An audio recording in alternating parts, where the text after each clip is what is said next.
باللہ العلی العظیم اعوذ باللہ من الشیطان الرجیم بسم اللہ الرحمن الرحیم الحمد للہ رب العالمین والصلاة والسلام علی اشرف الانبیاء والمرسلین سیدنا و نبینا و شفیع ذنوبنا و طبیب نفوسنا مولانا ابی القاسم محمد وعلی آل بیتہ الطیبین الطاہرین المعصومین المظلومین المنتخبین المنتجبین اما بعد فقد قال اللہ تبارک و تعالی فی القرآن الکریم بسم اللہ الرحمن الرحیم قد افلح من تزکا۔ محترم ناظرین اکرام، رمضان مبارک کے اختتام پذیر ہو جانے کے بعد یہ شب عید کی تقریر آپ حضرات سماعت فرما رہے ہیں، اور ایک دو باتیں آج کی تقریر میں عرض کرنی ہے۔ پہلے تو یہ بتاتے ہیں کہ آج کی جو شب ہے جسے شب عید الفطر کہا جاتا ہے، روایت میں یہ شب قدر سے کم نہیں ہے۔ اس شب میں بھی خداوند عالم دعاؤں کو قبول کرتا ہے اور خداوند عالم توبہ کے دروازوں کو کھلا رکھتا ہے۔ ظاہر سی بات ہے، جب یہ شب قدر سے کم نہیں ہے عظمت کے اعتبار سے، فضیلت کے اعتبار سے، تو اسی اعتبار سے خداوند عالم نے اس شب میں برکتوں کو بھی رکھا ہے۔ چند اعمال ہیں۔ ایک، آج کی شب کے لیے غروب آفتاب کے بعد غسل ہے جو مستحب ہے۔ تکبیرات ہیں، اور یہ تکبیرات کا سلسلہ شب عید سے لے کر کے روز عید تک ہے۔ چند چھوٹی چھوٹی دعائیں ہیں جو مفاتیح الجنان شیخ عباس قمی رضوان اللہ علیہ کی جو معتبر ترین کتاب ہے، اس کے اندر وہ دعائیں موجود ہیں، وہ تسبیحات موجود ہیں۔ آپ حضرات اس کی تلاوت فرمائیں۔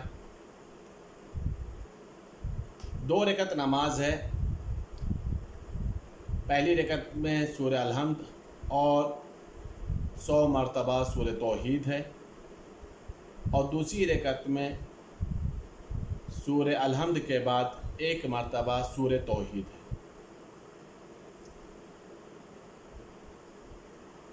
استغفار اور مناجات، توبہ اور تکبیر، دعاؤں اور مناجات کی یہ شب ہے۔ شریعت اسلامی مقدسہ کے اندر اگر غور و فکر کیا جائے تو ایک بات ہے جو کسی بھی مذہب میں نظر نہیں آتی، کہ اگر خوشی کی شب ہو، جسے کہا جائے عید کی شب ہو یا عید کا روز ہو، تو اس دن بھی چھوٹے بڑے اعمال، چھوٹی بڑی تسبیحات، دعائیں شریعت اسلامیہ مقدسہ میں موجود ہیں۔ اس کی وجوہات بہت ساری ہوں گی، لیکن اس میں ایک وجہ جو ہمیں سمجھ میں آتی ہے وہ یہ کہ عام طور پر ہوتا یہ ہے کہ انسان مصیبتوں میں اللہ کو خوب یاد کرتا ہے تاکہ مصیبتیں دور ہو جائیں، لیکن ممکن ہے کہ جب خوشی کا کوئی موقع ہوتا ہے تو انسان صرف اور صرف خوشی ہی خوشی میں رہتا ہے، شاید اپنے رب کو فراموش کر دے۔ لیکن یہ معصومین علیہ السلام نے مختصر اور چھوٹے بڑے اعمال، چھوٹی بڑی دعائیں، چھوٹی بڑی تسبیحات رکھ کر کے بتایا کہ ہمارا ماننے والا، اہل بیت سے محبت کرنے والا، اہل بیت کی ولایت کا دم بھرنے والا، چاہے خوشی ہو یا مصیبت ہو، غم ہو یا مسرور ہو، وہ کسی بھی حالت میں اپنے رب کو فراموش نہیں کرتا۔ وہ ہر حالت میں اپنے رب کو اپنے ساتھ رکھتا ہے، یا یہ کہا جائے کہ ہم لوگوں کے ہاں اپنے اللہ کو یاد کیا نہیں جاتا، بلکہ ہم لوگ اپنے اللہ کو ہر وقت یاد رکھتے ہیں۔ یاد کرنے کا تصور اور ہوتا ہے اور یاد رکھنے کا تصور اور ہوتا ہے۔ ہر حالت میں اللہ سے لو لگائے رہتے ہیں، جس کا نتیجہ یہ ہوتا ہے کہ خداوند عالم ان شبوں کی برکتوں میں، ان شبوں کے فضل و کرم سے، ان اعمالوں کے فضل و کرم سے اپنے بندوں کی دعاؤں کو قبول کر لیتا ہے۔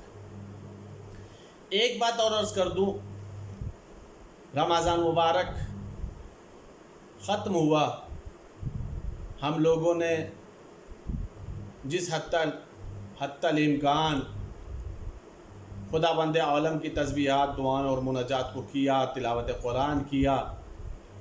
اللہ سب مومنین کی تمام دعاؤں کو اور تلاوتوں کو قبول کرے، لیکن گزارش یہ کرنی ہے کہ رمضان مبارک رخصت ہوا ہے، ہم اپنی روٹین کو، دعاؤں کو، تلاوتوں کو، استغفار کو، صلوات کو، مناجات کو، ذکر پروردگار کو، تکبیر اور تسبیحات کو فراموش نہ کریں۔ جیسے رمضان مبارک میں کرتے تھے کثرت سے، کوشش کریں کہ اسی طریقے سے یہ چیزیں ہماری برقرار رہیں، اس لیے کہ یہ نفس کی نورانیت، نفس کی روحانیت کے لیے ایک بہترین ذریعہ اور ایک بہترین وسیلہ ہے۔ تیسری اور ایک اہم بات عرض کرنی ہے، جو میں نے فطرے کے مسئلے میں بھی عرض کیا تھا غالباً، کہ ہم عید کے موقع پر، خوشی کے موقع پر اللہ نے جو یہ ہم لوگوں کے اوپر فطرے کو واجب قرار دیا ہے، وہ اس لیے واجب قرار دیا کہ ہم اپنی خوشی میں اپنے غریبوں کو بھی شامل حال رکھیں، اپنے دوستوں کو بھی، غربا کو بھی، فقراء کو بھی اپنی خوشی میں شامل کریں۔ یہ چیز تو صرف اور صرف ایک لفظ فطرہ ہے جو کہا جا سکتا ہے کہ فطرہ واجب ہے، لہٰذا عید کے دن مسئلہ حل ہو گیا اور ختم ہو گئی بات۔ نئی فطرے کے بہت سارے فوائد ہیں، اس میں شیخ عباس قمی نے دو اہم فائدہ لکھا ہے۔ ایک فائدہ یہ لکھا ہے کہ یہ روزے کی قبولیت کی ضمانت ہے اور پورے ایک سال تک، دوسرا فائدہ یہ ہے کہ پورے ایک سال تک انسان کی حفظ و امان کی ضمانت ہے۔ یہ ہے فطرے کا ایک اہم فائدہ۔ ایک تو اپنے غریب بھائیوں کو اپنے ساتھ خوشی میں شامل کر لیں، دوسرا یہ کہ پورے ایک سال تک انسان محفوظ اور امان میں رہتا ہے، اور تیسرا اہم فائدہ یہ ہے کہ خداوند عالم کی بارگاہ میں روزہ انشاءاللہ تعالی قبول ہو جائے گا۔ دوسری ایک اہم بات یہ کہ رمضان مبارک، ظاہر سی بات ہے ہم لوگوں کا لاک ڈاؤن میں ختم ہوا، جلد سے جلد یہ وبائی مرض ختم ہو تاکہ ہماری زندگیاں، ہماری آسائش و آرام، آسانیوں سے جیسے ہم پہلے زندگی گزارتے تھے ویسے آسانی سے زندگی گزار سکیں، مسجدوں میں، امام بارگاہوں میں تمام چیزیں، وسائل فراہم ہو جائیں۔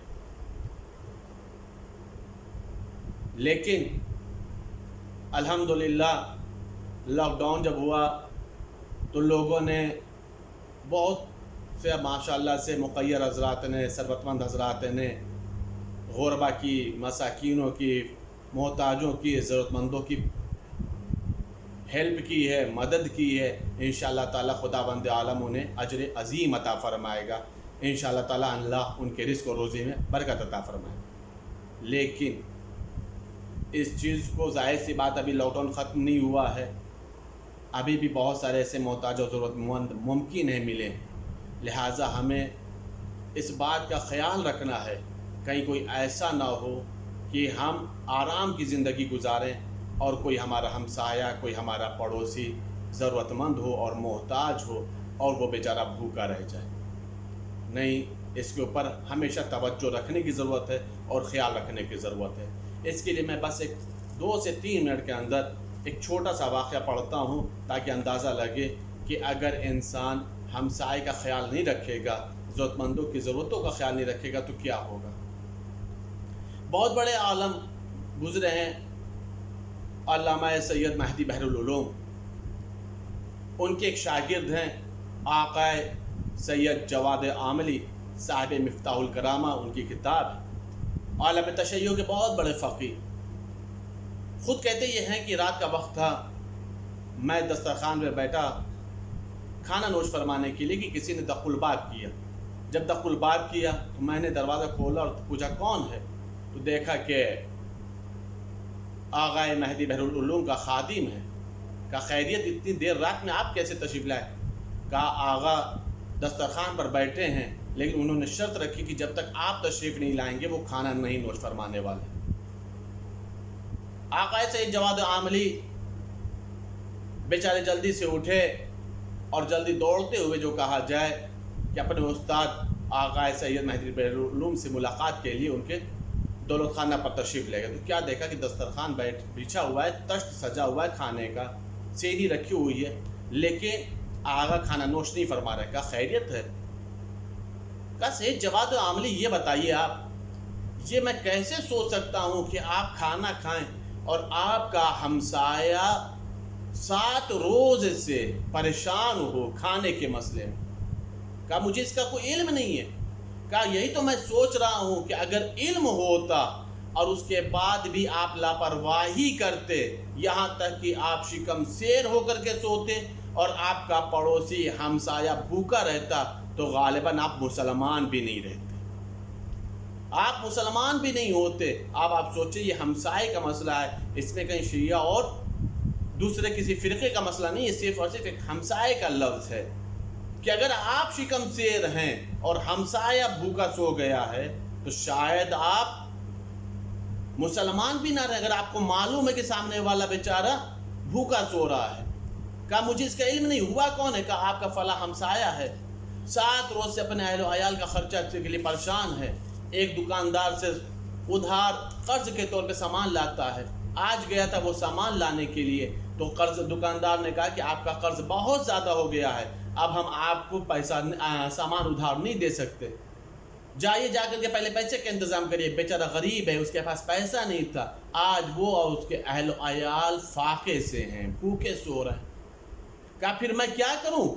کہا یہ میں نے کھانا انہی لوگوں کے لیے رکھا ہے، آپ جائیے اور لے جا کر کے ان کو کھانا کھلائیے، ساتھ میں ان کے دسترخوان پر بیٹھ کر کے کھانا کھائیے، اور یہ کچھ رقم لیجئے، ان کی نگاہوں کو بچا کر کے ان کے پاس کہیں رکھ دیجئے گا، پتہ نہ چلنے پائے کہ آپ نے یہ رقم رکھا ہے۔ دیکھیے مدد بھی کرنا ہے تو سامنے والے کو پتہ نہیں ہونا چاہیے کہ کون مدد کر رہا ہے، کیسے مدد کر رہا ہے۔ وہ لے کر کے چلے خادم کے ساتھ کھانے کی سینی، کھانے کا تشت لے کر کے چلے، دق الباب کیا، پوچھا کون ہے؟ کہا میں جواد عاملی ہوں، آپ لوگ کا خادم ہوں، کھانا لے کر کے آیا ہوں۔ کھانا لگایا، پورے اہل خانہ کو بیٹھا لا، کھانا کھلا رہے تھے، کھا رہے تھے۔ جیسے ہی اہل خانہ میں اس انسان نے پہلا لقمہ لیا، اس نے فوراً کہا یہ کھانا آپ کے گھر کا تو نہیں ہے۔ کہ آپ کو کیسے پتہ چلا؟ کہا چونکہ آپ عرب ہو اور عرب اس مزاج کا، اس لذت کا کھانا نہیں کھاتے، مجھے پتہ یہ کھانا آپ کے گھر کا نہیں، یہ کہاں سے آیا؟ بہت اصرار کرنے پر جواد عاملی نے پوری وہ بات بتا دی جو مہدی بحرالعلوم نے جواد عاملی کو بتایا۔ یہاں پر ایک نقطہ بہت ہی لطیف ہے، متوجہ ہونے والا۔ وہ شخص اللہ کو حاضر اور ناظر کہہ کے کہتا قسم بخدا کی میری اس حالت کا علم میں نے کسی کو نہیں بتایا، پھر سمجھ میں نہیں آتا مہدی بحرالعلوم کو ہماری حالت کی خبر کیسے لگ گئی کہ میں 7 روز سے ایسی زندگی گزار رہا تھا اور آج میں فاقے سے تھا۔ میرے بھائیوں، میرے دوستوں، محترم ناظرین اکرام، یہاں پر کئی باتیں غور طلب ہیں لیکن اتنا وقت نہیں میں بتاؤں، لیکن ایک بات متوجہ کرنے کے لیے کہ ہم لوگوں کو چاہیے کہ اللہ کا لاکھ لاکھ شکر ادا کریں کہ ہم لوگ اس فقہ سے، اس فرقے سے تعلق رکھتے ہیں کہ جہاں کا نائب امام بھی ہم لوگوں کی قلبی کیفیت سے آگاہ ہے، جو ہم لوگوں کے گھروں کی کیفیتوں سے آگاہ ہے۔ سوچنے والی بات ہے، جب نائب ایمان کے اندر اللہ نے یہ صلاحیت عطا فرمائی ہے تو ایمان کو اللہ نے کیا کیا صلاحیتیں عطا فرمائی ہوں گی۔